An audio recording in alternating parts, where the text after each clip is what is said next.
Olá! Hoje iremos acompanhar o Evangelho segundo São Mateus, capítulo 23, do versículo 13 ao 22. Naquele tempo, disse Jesus: Ai de vós, mestres da lei e fariseus hipócritas! Vós fechais o reino dos céus aos homens. Vós, porém, não entrais, nem deixais entrar aqueles que o desejam. Ai de vós, mestres da lei e fariseus hipócritas!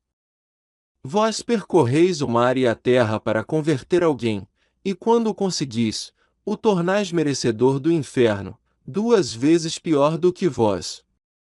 Ai de vós, guias cegos! Vós dizeis: se alguém jura pelo templo, não vale, mas, se alguém jura pelo ouro do templo, então vale. Insensatos e cegos! O que vale mais, o ouro ou o templo que santifica o ouro? Vós dizeis também: se alguém jura pelo altar, não vale, mas, se alguém jura pela oferta que está sobre o altar, então vale. Cegos! O que vale mais, a oferta, ou o altar que santifica a oferta? Com efeito, quem jura pelo altar, jura por ele e por tudo que está sobre ele. E quem jura pelo templo, jura por ele e por Deus que habita no templo. E quem jura pelo céu, jura pelo trono de Deus e por aquele que nele está sentado. Palavra da salvação. Glória a vós, Senhor. São João Crisóstomo escreveu: o Senhor os repreende pela sua gula e, o que é pior, porque encheram a barriga não à custa dos ricos, mas à custa das viúvas. E assim agravaram ainda mais a sua pobreza quando que o que deveriam ter feito era aliviá-lo. É por isso que Jesus Cristo diz: ai de vocês, escribas e fariseus, hipócritas, que devoram as casas das viúvas. Além disso, esse tipo de golpe é mais grave, pois acrescenta fazer frases longas.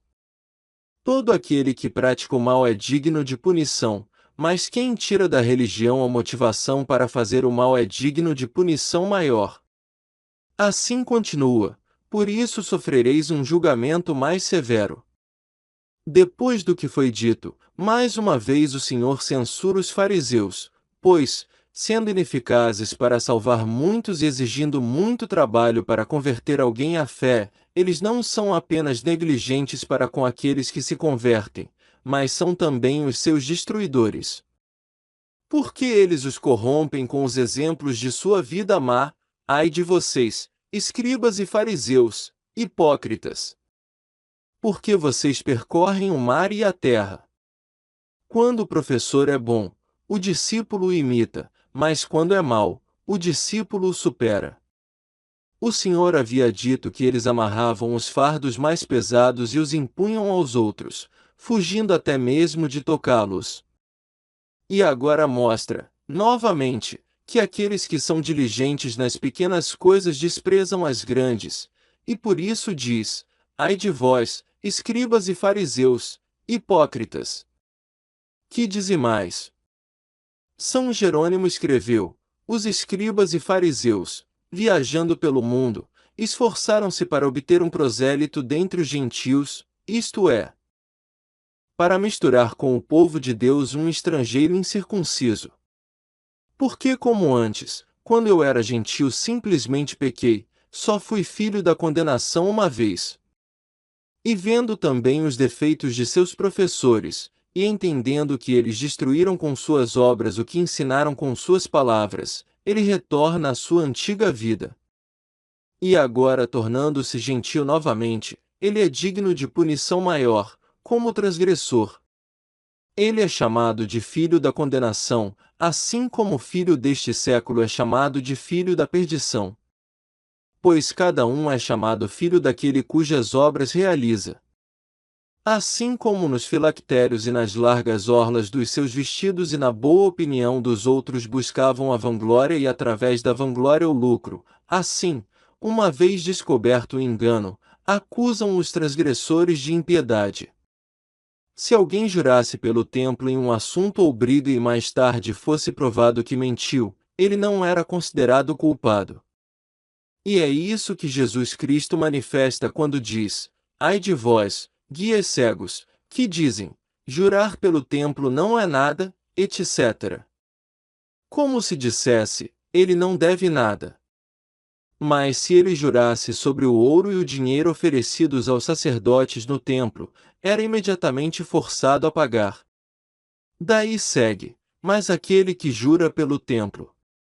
Além disso, se alguém jurasse pelo altar, ninguém o considerava culpado de perjúrio, mas se ele jurasse sobre qualquer dádiva, ou sobre as oblações, isto é, sobre a hóstia, sobre as vítimas, ou sobre outras coisas semelhantes que são oferecidas a Deus no altar, era-lhe exigida uma prestação de contas rigorosa. E fizeram tudo isso não por temor a Deus, mas por ambição de riquezas. Daí segue: e quem jura pelo altar não é nada, etc. O Senhor os repreende como tolos e enganadores, porque o altar vale muito mais do que as vítimas que nele são sacrificadas. Portanto, segue-se, cego. O que é maior, a oferta, ou o altar que santifica a oferta?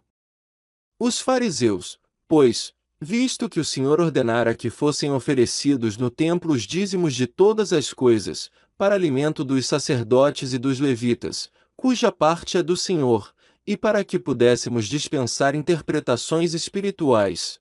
Eles apenas viram para isso, eles carregaram o que foi ordenado, desconsiderando o que era maior. Daí segue: e você deixou as coisas que são mais importantes. Com estas palavras censura a ganância daqueles, porque exigiam com o maior interesse os décimos, mesmo dos vegetais mais humildes, sem se preocuparem em discutir os assuntos, em ter caridade com os pobres, e fé em Deus, tudo que é da maior importância. Acredito que o camelo deve ser entendido como os grandes preceitos, justiça, caridade e fé. Para os mosquitos, os décimos da boa erva, endro, cominho e outros vegetais desprezíveis. Engolimos e desprezamos estes grandes preceitos de Deus, e sob o pretexto da religião, demonstramos grande zelo pelas pequenas coisas que nos trazem alguma utilidade. Ajude este canal se inscrevendo e compartilhando este vídeo. Até amanhã!